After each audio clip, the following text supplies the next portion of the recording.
Hello, welcome back to my channel. It's your girl Queen Suga, Sexy Disabled. Hello. I wanted to come back and just say hello again and hello to my stroke community and all those who suffer with disability. It's not just particularly stroke survivors. And if you can relate to anything that we deal with here on this channel, then you're more than welcome to subscribe, like, share, so that we can reach the people around the world who want to be inspired. One of the things I wanted to come and talk about was, what is a stroke? You know, certain people, you ask them what a stroke is. Like, I gave a 3-part question, like a multiple choice. 1, was a stroke something to do with the brain? 2, was it something to do with the heart? And 3, was it something to do with the kidneys? Most people thought it was the heart and the kidneys, but barely anyone said the brain. So let's get some facts about a stroke. As I told you in my introduction video, that I am a stroke survivor, and I have gone through many levels of obtaining mobility. And I want you to know, again, if you are suffering from having a stroke, or you have a family member who has suffered a stroke, I am very sorry. I know it's hard. I know that it seems like it's the end of the world. But you got to keep in the forefront of your mind that the Most High spared you. You're still here because you still have life. So with your life, I want you to be inspired to do the best that you can to elevate yourself to the highest level of living that you can. May it be you in a bed, incapacitated, you can't move. You have aphasia really bad where you can't speak, or you have the fixated face where it's drooped. There are many levels of disability that you may face, but I do want you to know there's hope. You can survive it, and that's what we're doing on this page. We're focusing on the good of it. The bad we're not going to just keep talking about, because there's many levels. The depression part of it, as we get to know each other in this community and we reach out and we outreach to each other, we're going to learn different things about different experiences from having a stroke and learning to live with the depression and learning to live with the newfound disability. And hopefully you'll find new innovative ways to live with it, but messing with Queen Suga. Because I am not a professional. I have no licenses. I have no degrees. But what I am is a stroke survivor, and I'm living the stroke life, and I'm bringing sexy to disability. One of the things that people used to say to me all the time was, what are you doing? You're supposed to wheel your wheelchair forward. And I'd say, I only got one arm, one leg. How am I supposed to go? There's a lot of sugar to be trying to move forward with one side. So I would go backwards. And I would be flung down the hallway backwards. And they'd say, Sugar, what are you doing? I'd say, I'm getting to the gym. And they'd say, you're supposed to. I know I'm supposed to, but this works better. So if you find things that work better for you, I strongly suggest you do it. Do it. It may not be medically correct or politically correct or whatever. Do it. If it makes it better for you and it's not harmful and it's not going to make you go backwards, do it. Do it. If you think that walking with a cane is difficult, find a big old stick to walk with. If you find that those casts that they put on your foot, you're more the hindrance than a help, find innovative ways to make it work. Cut the heel out, or try to make it work where you still use it, but it's in a way that it's more comfortable for you. So, I mean, with this whole life, this whole stroke life, this whole disability life, this Handi-Capable life, we have to find ways to make ourselves feel good, because there's so many things that make you feel bad. And we'll talk about those things too, moving forward in our videos. But I do want you to leave your comments and let me know what you think. You can leave your experiences there as well. If you look into the description of my page, you can find my email. You can always reach out to Queen Suga, Sexy Disabled. But what is a stroke? A stroke disrupts the blood flow to your brain. Certain area of your brain. It doesn't particularly mean one area. It could be any area of the brain. And the extent of the damage, it depends on how much brain tissue has been affected. The quicker you get to the hospital and the quicker you get treatment, the faster they're able to treat you, the less severity of disability or, the after effects you'll experience.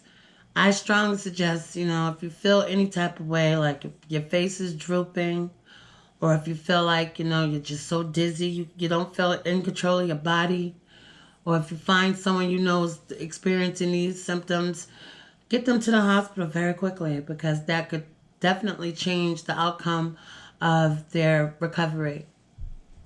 It might even, result in them not even being disabled from it. The more oxygen that is lost in the brain, the longer the oxygen is lost in the brain, it's just, it's devastation on the body. Definitely. It has nothing really to do with the kidneys. The flow of blood to your brain is the vessels. It's all vessels.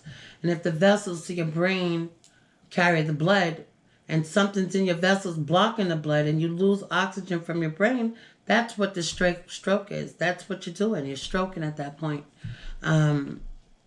And some of the most common type of stroke occurs when the blockage clogs those arteries that's starving the brain of oxygen and vital nutrients, of course. And the bleeding stroke happens when the artery ruptures and the blood spills into the brain. And that can be catastrophic as well. It's just, it's sad that we don't have like a detector that let us know that, oh, your blood pressure's high, your cholesterol levels are high. Because those are the, contributors to having a stroke. High blood pressure, high cholesterol, smoking cigarettes, not eating well, all the things that we're not supposed to do that we continue to do. Some of the contributors to stroking, high blood pressure, diabetes, other undefined medical conditions could also be a contributor. So, and 80% of the strokes result from blockage to the blockage or a blood clot to the vessels in the brain. So, and then 20% of all strokes occur when the artery suddenly bursts and bleeds into or around the brain. Someone dies of a stroke every 4 minutes in the U.S. So this is why I felt it necessary. One of the reasons why it was necessary for me to reach out to my stroke survivors. We are here, but we also have to be knowledgeable about what it is that contributed to why we are. And I know your doctors and your healthcare providers have made it very clear to you what were some of the contributors to why you stroked. But, it is the 5th leading cause of death in the U.S., whether you knew that or not.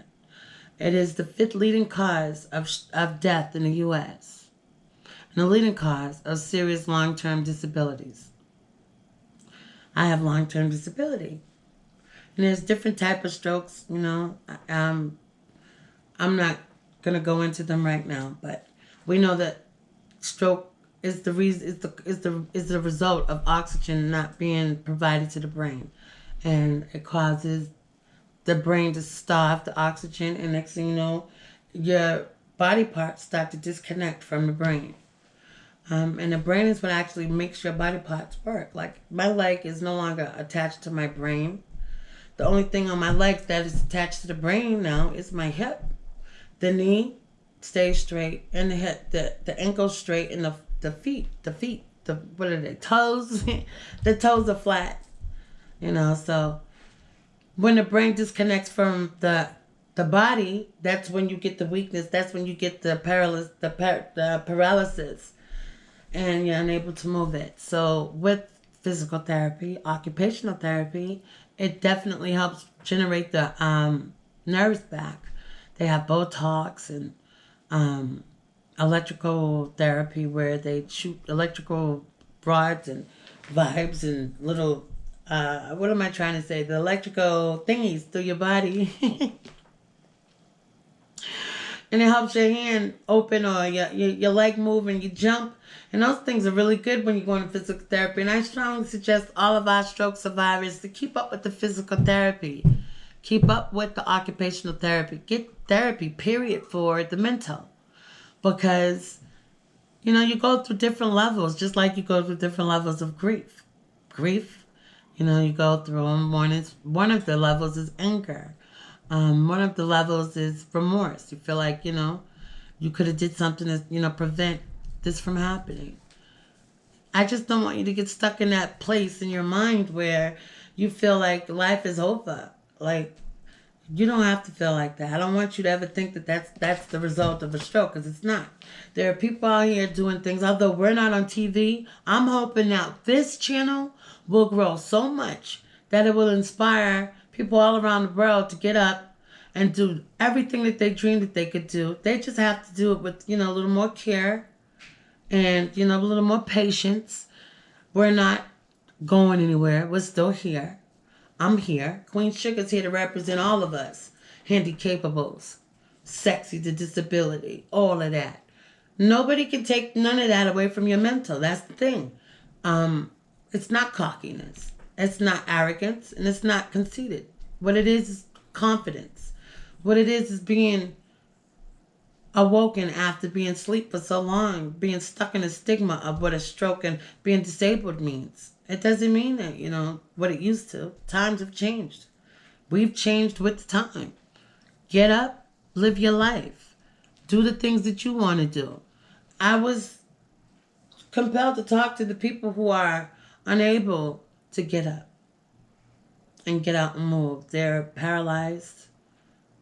They're just able to see with their eyes. They aren't able to talk. But the mind is the place of freedom. Although you are in that bed or on a sofa, wherever you are, do know your mind is free. Remember a time when your legs worked with your body and you did all the things that you wanted to do then. Your mind is still free and you can go back and revisit those memories. It doesn't always have to be bad memories. It could be beautiful memories. It could be things that uplift you. And those daily affirmations that the Most High spared you because He wanted you to be here. He wanted you to experience every day as it is. It may not be anything like it used to be, but you're still here. And, moving forward with these videos, I want to be able to reach out to the people out here who have innovative inventions, things that they can, represent to us as a community that we can do. One of the things I wanted to talk about is our way of eating. What led to us having strokes? It could have definitely been the food you're eating. I know in the Black community, we're not eating healthy like we could be. It could be because of expense. It could be because of lack of knowledge. It could be because we just didn't like the way things taste. But moving forward for our families and our loved ones and our family members who aren't aware, that fast food, fried food, high cholesterol, salt, killer. Lowry's salt, sorry Lowry's. Y'all are killer. You're the main killer in the Black community. I'm going to keep it a grip. You all know what it is. That particular store that is in the Black communities, in the minority communities, you know that store that sells processed food and they have their own label on it. And I noticed when, around the time of 2012 when I had, stroked out, I noticed a lot of women my age, I was 42, I noticed a lot of women, minority women, were stroking.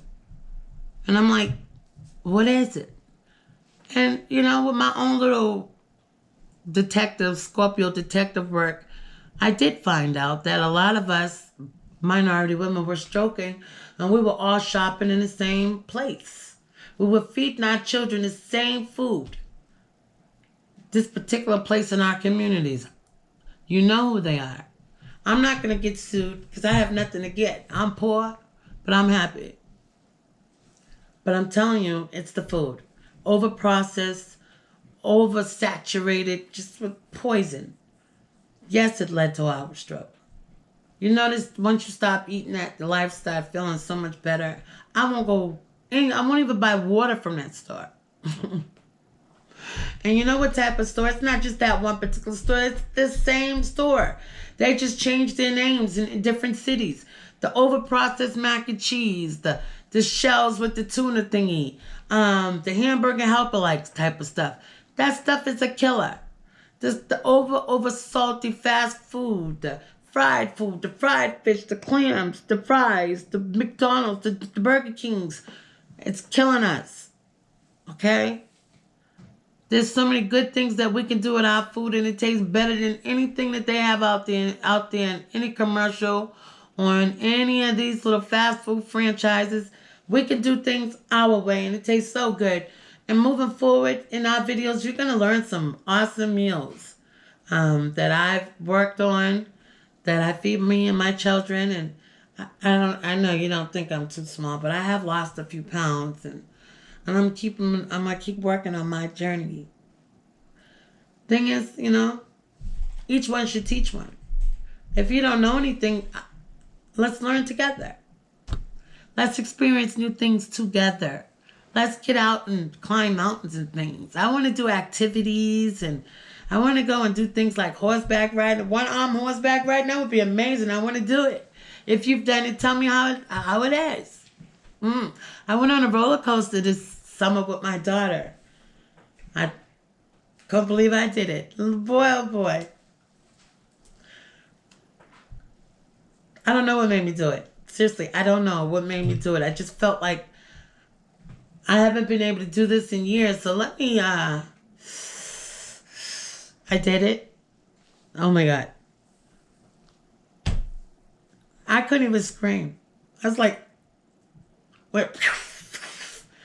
We didn't do the loop one, thank goodness. I don't think I would have survived that on my do, because my do was almost off. And my daughter was holding it. We're going around the corner. I'm like, get off of me, you're pulling. It was so much fun. So I'm telling you, I would have never thought that I could do anything like that. I would have never, ever, ever in a million years thought that I could get on a roller coaster and survive.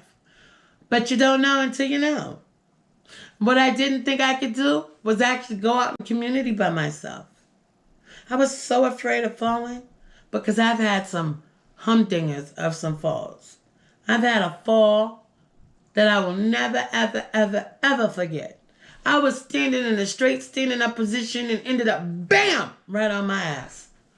I don't even know how it happened. All I know is I had a broken ass bone, a cossack bone, a tailbone.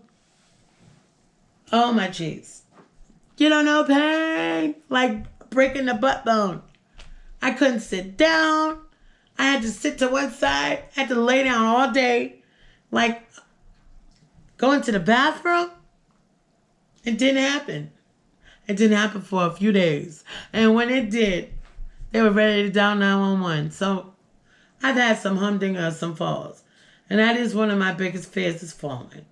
So when I can go out in the community by myself and I get a little wobbly and I overcome it, it's like, oh my goodness, I did it. I get in the car and I'm like, oh my God, I did it. So little tiny accomplishments, little tiny accomplishments a day helps keep that depression away. Yeah, seriously. Do your daily affirmations. I am great.